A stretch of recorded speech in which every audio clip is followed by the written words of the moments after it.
Well, the news is out and I am autistic. I've been autistic my entire life, to say the least.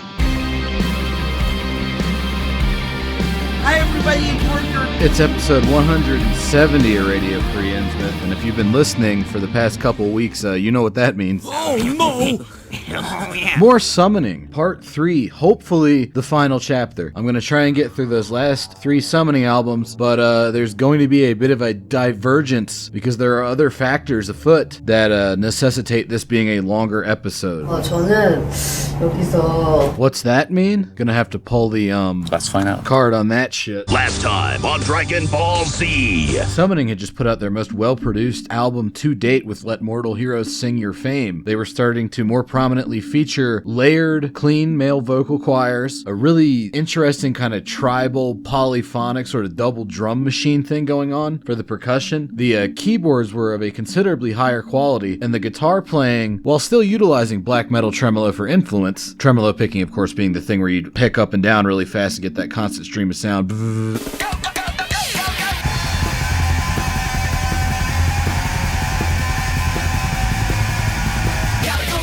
There we go. We all know what tremolo picking is now. But they're still doing that. And that's like the standard thing for, most like post-Norwegian black metal. But most of the guitar playing was moving in a very different direction. A bit hard to describe. Heavily incumbent upon picking out individual notes in an arpeggio and making melodies out of those. Sort of a much calmer guitar style. Well, now that they got back from their couple-year hiatus, Summoning continued to refine that guitar style until it became something entirely their own. And they kept going with the wacky drum shit too. And it came out a little bit sounding like this. A very multi-layered, sort of heavily melodic guitar sound. I believe Protector referred to this as relaxed arpeggio style, and I haven't heard anything quite like it, maybe outside of some of the newer Graveland albums. There's a lot of aesthetic overlap between later Summoning and later Graveland, even though they're very different bands apart from that. We also have a lot more usage of samples, rhythmic samples, as you're hearing now. And actually, it's pretty well done. You'd think that kind of thing would get annoying, but it's pretty good. Nice emphasis in the music. This is also notable for being the first post-Lord of the Rings movies summoning album. And it does use samples of stuff from the movies, mostly like sound effects, orcs yelling shit and whatnot. This song's called Might and Glory. It's my favorite song on the album. And right here you can see they're still using that black metal tremolo guitar to kind of bring a sense of contrast to that more relaxed guitar playing. And it goes back and forth between those, but it's mostly the relaxed stuff. Also, you can tell they're building up to a pretty dank melody right here with those keyboards. And when that choir hits, boy does it hit.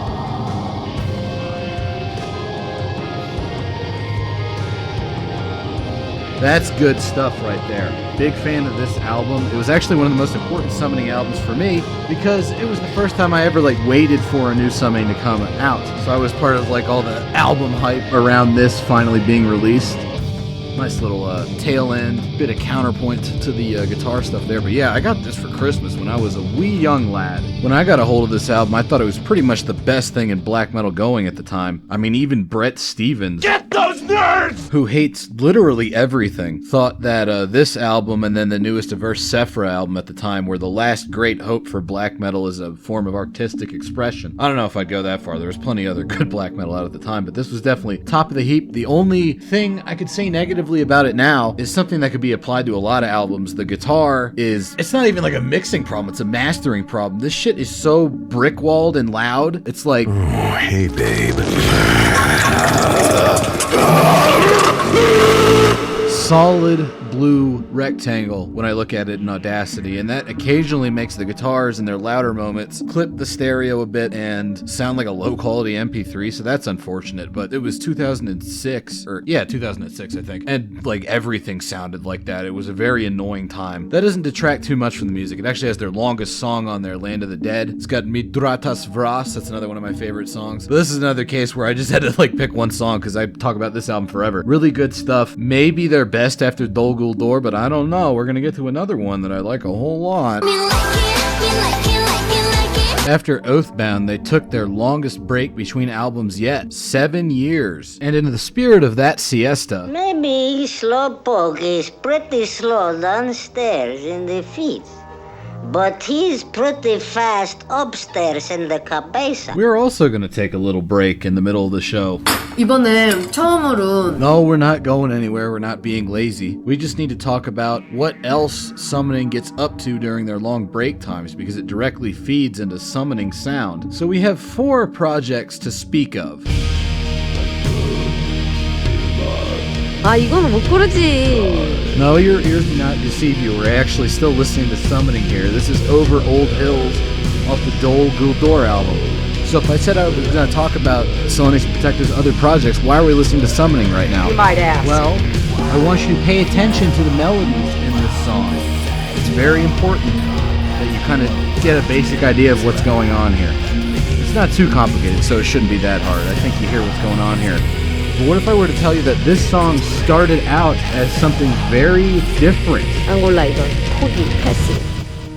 So Protector, the guitarist and one of the main 2 composers in Summoning, has another project he runs called Ice Ages that plays this sort of like very dark synth-based cold wave kind of thing. I don't really know what you would call this. I like it a lot. But does that melody sound familiar? That's right. That Summoning song, one of the most like well-known and famous Summoning songs, started out as an Ice Ages song. Same little arpeggio for the looping melody, almost the same drum arrangement. And I think that his experience with doing this very electronic sort of thing definitely fed into Summoning a lot. But Ice Ages actually got better later on when they were a lot more divorced from Summoning sound. My favorite release from Ice Ages is actually his 2019 album Nullify, which features some like very mechanical sounding percussion and a lot of weird stereo fuckery you can hear going on with this melody kind of bleeping in and out of the different speakers. Very choppy, but then it's contrasted with this like ambient drone under all of it. Really dig this album. It's not quite synthwave. I don't know exactly what to call this. It's just like really weird industrial. But when it has melodies like this, you can see how that's still the same sort of like medieval things you would hear my man Protector doing in Summoning, just in kind of like this new, you know, like post-future cyberpunk context. So I'm a really big fan of Ice Ages. Highly recommend checking them out. You might remember last week I talked a little bit about how the first instance of clean vocals being utilized by Summoning was actually in the form of guest female vocals on the Stronghold album, which you are hearing right now. You might also remember that I said we weren't going to talk about it too much because it feeds more into one of Summoning's side projects, another one of Protector, entitled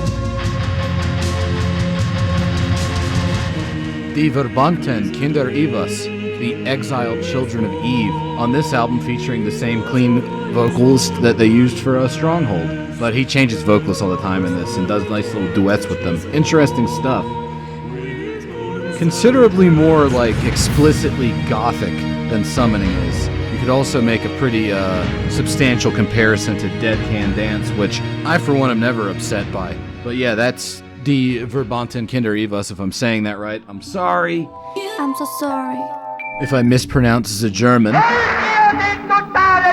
Please come back. The other half of Summoning, Selenius, I mean, obviously he was the vocalist for Abigor for years and years and years. I did an episode about that band. But he had his own weird little electronic side projects. One was a martial industrial thing he had going on with one of the guys in Pungent Stench, of all places, entitled Kreuzweg Ost. Now, the thing about martial industrial is most of it is either people adopting like Third Reich or communist aesthetics for the purpose of edge in a KMFDM style manner, or else actual Nazis, and it's all like very World War II-ish. Not so in Kreuzweg Ost. They are much more World War I and even pre that, going back almost to like unification era Germany of the 1800s or even farther back into Holy Roman Empire shit.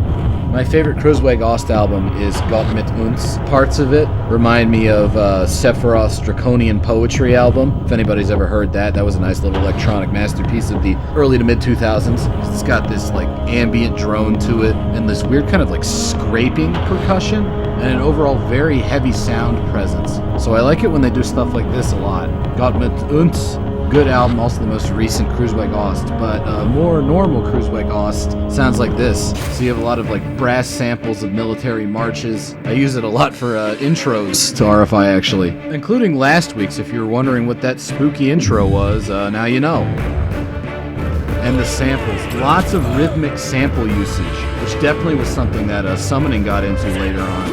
Probably influenced by Selenius's work in Cruiseweg Ost. This is sort of like the standard Cruiseweg Ost sound, this kind of militaristic shit.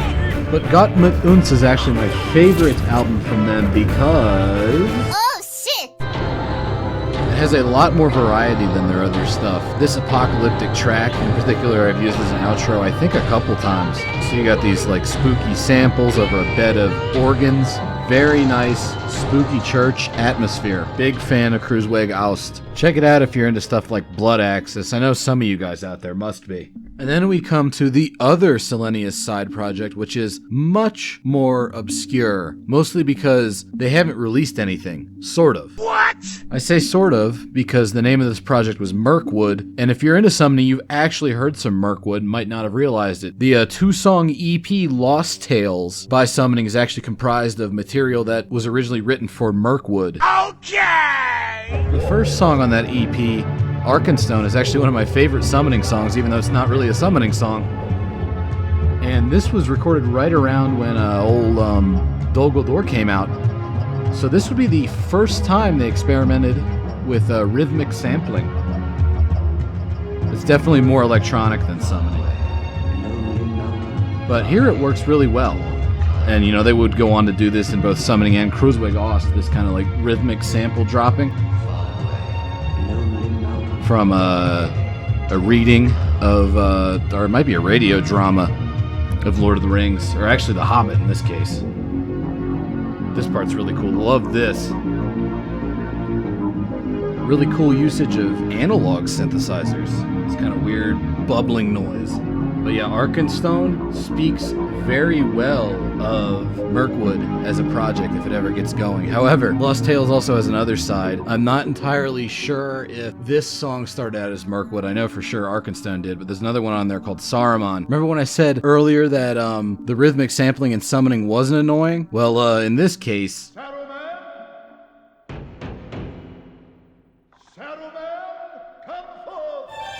Everyone's gonna have like one bad song, I guess, and this song sucks. Saruman, not a good Summoning song, or a good Mirkwood song. It's just this looping melody over and over, and it's way too like happy and danceable, even for my blood.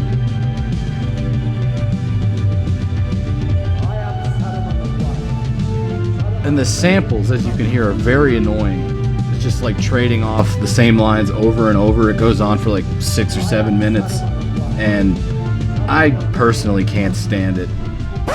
It stinks! But for the most part, all these Summoning projects are very good, and they have fed heavily into where Summoning has gone as a band, so I thought it was worth discussing them. But now we are back from our hiatus, getting back to Summoning proper with Old Morning's Dawn in 2013.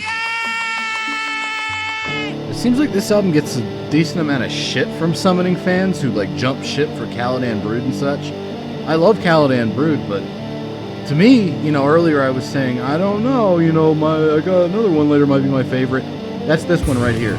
I dig this one a lot because it brings back some of those older, more medieval keyboard sounds and weds it to the very like relaxed guitar playing of Oathbound, and it has like a much warmer and more inviting production than the sterile brick wall mastering of that album. And, you know, with a band that's as texture-based as Summoning, that's important.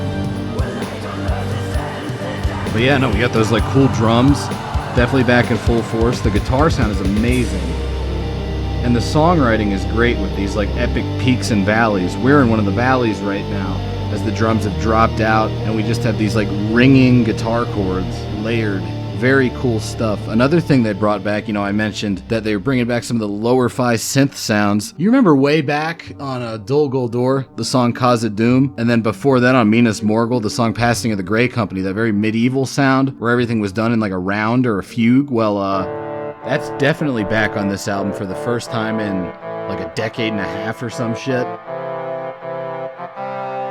And it's very well done. Big fan of this stuff. And it's cool when they have it with like their new style of drumming. I would say this album is actually a very interesting summation of Summoning's career up to this point. Watch when the guitars kick in. It's like the perfect mix of old and new Summoning. they're not really repeating themselves either because they've never really done all of this stuff at once. So yeah, no, I thought that was a great comeback album. I'm not sure why a lot of people seem to shit on it. Whatever, I mean, you feel differently, let me know. And then we get to With Doom We Come, which is a very confounding album for me because it snuck up on me and I wasn't able to order the pre-order with all the fancy bonus tracks and the poster flag.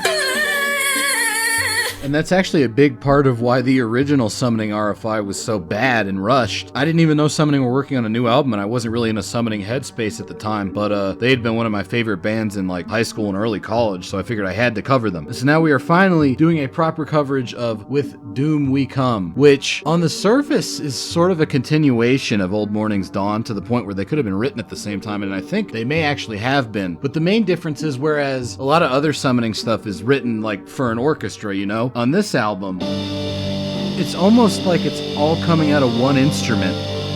Like maybe some kind of wacky organ built for an octopus or a really insane calliope wind-up machine. There's like a unity of sound to it that hasn't really been a part of Summoning before. It's a bit hard to pick up on, but that's all I could think of when I've been listening to this. This is probably my least listened to Summoning album, and that's a damn shame because it's a fucking good one. These gothic keyboards, very much their Verbanten Kinder Evis type thing. Or even maybe like a much more spacey and malevolent sort of Joy Division type thing. So yeah, no, With Doom We Come, really, really good album. Very long songs, maybe not as accessible as Old Morning's Dawn or Dol Guldur, but I personally enjoy it. And it has the same peaks and valleys you expect from other Summoning stuff. They're all about that light and shade, as Rob Halford would say. And with that, I believe I have successfully covered what's going on in Summoning in terms of musical development and style changes. So next week, look for something probably a bit heavier. I haven't quite decided yet, but it's definitely going to be much more conventionally metal. Till then... Bye-bye! Yeah, so I remember one time in high school, I was itching to touch her pussy right here.